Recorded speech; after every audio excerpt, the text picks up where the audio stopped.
Gəlin Reece James'in Bakıdakı oyundan sonraki fikirlərinə bir göz ataq. Chelsea'nin kapitanı Reece James, bilirsiniz Bakıda Qarabağla 2-2 heçə-heçə edəndən sonra Çempionlar Liqası oyunuydu, çox məyus idi. Soruşsanız niyə? Çünki deyir ki, qələbəni öz əlləri ilə verdilər. Birincisi, James günahı birbaşa komandanın üstünə atır. Deyir, oyuna yaxşı başladıq, amma o buraxılan qollar, xüsusən də penalti, sonra da o ikinci qol demək olar hədiyyə kimi. Yəni bunlar bağışlanmaz səhvlər idi və qələbə də elə bunlara görə getdi. İkincisi, kapitan deyir ki, problem təkcə səhvlər deyildi, həm də bəzi epizodlara reaksiyamız zəif oldu, sanki olanları tam fokuslanmadıq və qapımızda gördüyümüz qollar da bu diqqətsizliyin nəticəsi oldu. Yəni James'e görə komanda təcili dərs çıxarmalıdır buradan. Və nəhayət James deyir ki, şanslarımız da var idi axı oyunu qazanmaq üçün, amma istifadə edə bilmədik də.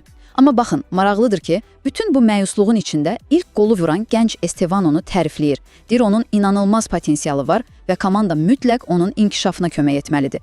Bir sözlə, James'in demək istədiyi çox aydındır. Bakıda itirilən xallara görə başqasını yox, ancaq özlərini günahkar bilməlidirlər.